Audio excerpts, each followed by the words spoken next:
Because this daily structure that I just told you, that doesn't sound even like freedom. That more sounds like a voluntary prison that you are putting yourself in. And in a way, this is very right. Because from morning 6 o'clock until evening 9 p.m., there is no space for you yourself to decide, what am I supposed to do? Because the monastery, so the community where we are living in, we are saying what needs to be done. This is one reason when somebody goes into such a community, why it's called community work. Because it's not your personal interest, first of all, that's in the foreground. It is the community that you are working on. So, what is it you practice? Number one, you practice to be selfless. You wake up and the time that you invest is not just about you. You are investing the time for the community. Everything, every hour is very strictly planned. And in the beginning, when people come into this type of structure, imagine, it's super difficult for people to cope with this.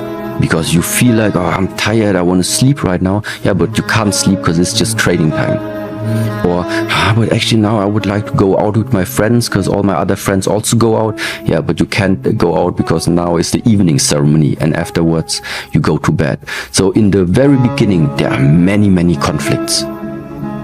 While you stay in the monastery, you don't have relationships inside there.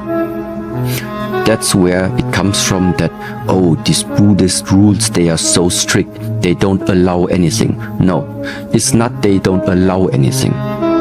It is, you are testing yourself. Discipline? Yes.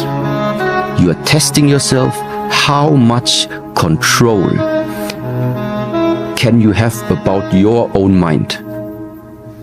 Because after some time, despite this very hard structure, suddenly you, even with this hard structure, you start suddenly to be okay with all of it.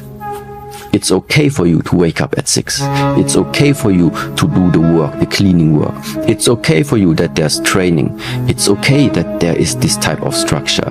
And now the freedom has come. Because now, even if things are put onto you which seem unnatural, still inside of you, nothing changed. Because inside you already have started to actually accept and adjust. It's about you on the inside. The freedom is not based on the circumstances. The freedom that we want is the one inside here. Because it's never gonna happen in this world that we as humans are able to go out on the street and decide for yourself with what you want to face out there. It's not gonna happen. Of course you have moments, because it's like a community. And community also, all in the family. Sometimes if you have talks with your father, they are that serious. But it's not the whole time that it's that serious. Sometimes also with your father, with your mother, with your brother, with your sisters, of course there are like also more human elements inside. So of course it's happening. It's just that the general outline is still there, that we say there are a few things about the development of our mind. We need to have a guideline where we want to get. And that is the one, for example, that we want to develop this discipline. Because it can happen, yes, you stay inside these monastic walls under these rules, 2 years, 3 years, it's strict, it's hard, it's not a lot of fun. Yeah, because the fun comes afterwards. Because afterwards there is not much anymore that can somehow bring you out of balance. Because this is what you find when you deal with yourself for a long time. You find yourself. How do you find yourself? Where to look for? Well, you need to spend more time with you, less with external things. Do you try and keep a balance then, where it's not drink, drugs or sex and then depression, and then it's like, is it more balance for that sort of lifestyle? Let's say like this, on the long term, I would say having a balanced life, a harmonious life, that's the key. That is the, let's say, one of the goals, let's call it like this. But in order to get there, first of all, if you want to have a balanced life, you need to know what is there that needs to be balanced. Balance meaning there's always at least two, this and this, minimum. So to balance out, so meaning to put those two in the proper ratio, I need to know what is this one here? What is that? And then I need to understand, okay, and now what is this? And afterwards, what does this has to do with that one? And then by trying out, then one day you realize, okay. So that means, yes, of course we want balance, but the way to get there, the way to achieve, to be able to adjust this balance means sometimes we need to go to these, let's say, to these counterparts. Yeah, that also meaning, for example, it's extremely difficult to tell a person nowadays, listen, money is not the most important in the world. Focus more on relationships, focus more on love, build up a community, go into the nature. This is the important part in life.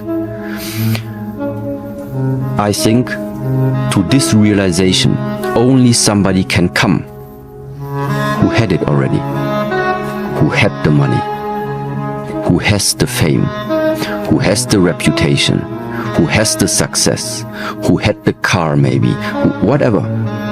First you need to have it to realize that's not it. This is where I'm at.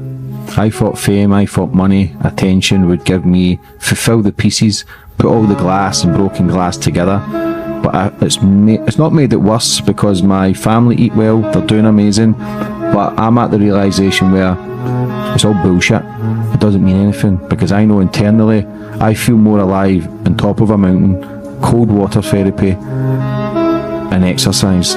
Meditation, I'll do it from time to time. I know it quiets my mind if I do it first thing in the morning, but the laziness kicks in where I think I'm free.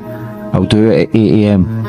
Then it becomes 11 a.m. and then I'll maybe do it and then I've missed half the day. But when you talk about the structure, it's kind of made the realization, okay, because I'm supposed to be exercising with my friend Cammy. He's up at 6 a.m. There's a place called F45.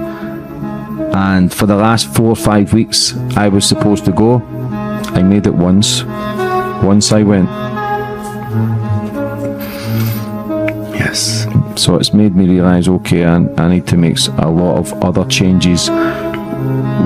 Do you ever get angry?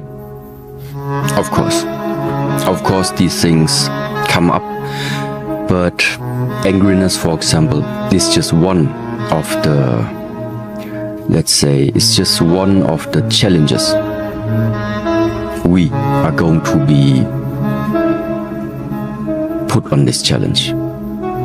I think every human being in this world will get angry in this lifetime, and you will also, every time you get angry, you always have the chance also to see for yourself what does angriness do for you or do against you.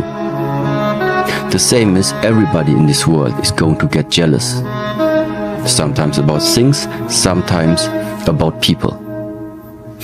We all gonna get jealous, we all gonna get angry, we all gonna get sad, we all gonna get depressed, we all gonna get frustrated, we all gonna feel joyful, we all gonna feel happy.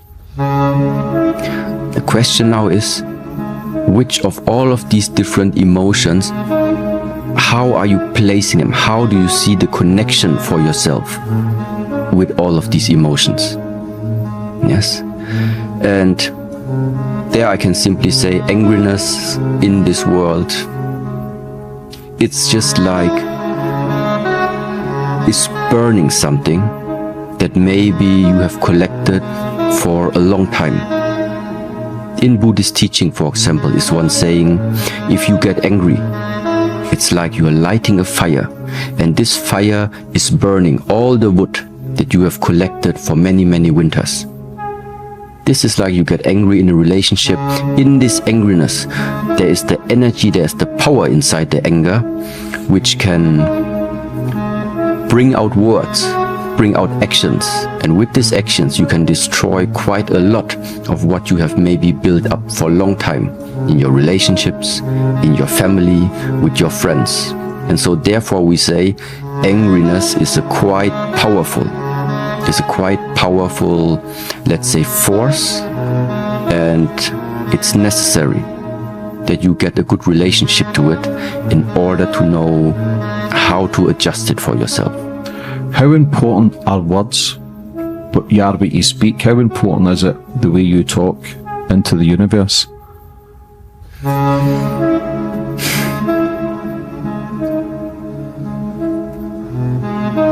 I have become very careful when I start speaking out or bringing out words, even if these words are only in the mind.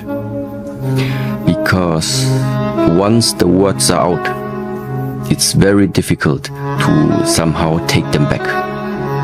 It's like, for example, same like together with the example before, be careful if you talk to a friend or anything, just one insult,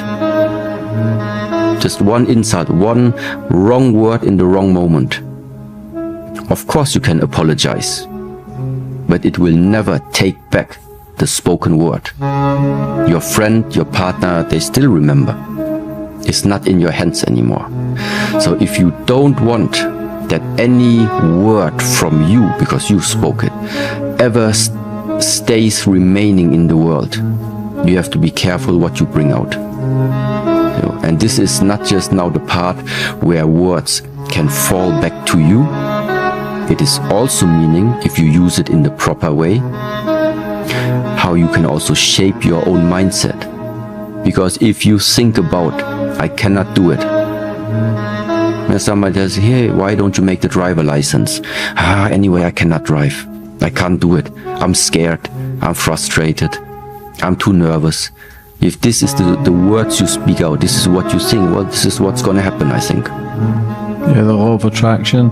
Do you believe in energies and frequencies and auras? Everything's energy? It's not I believe in them, I know they are there.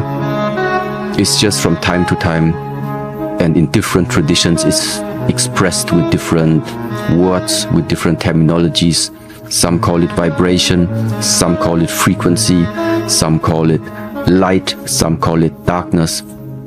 They all fall in quite the same category, meaning, yes, there is something that needs to be adjusted, or something where you need to get in resonance with.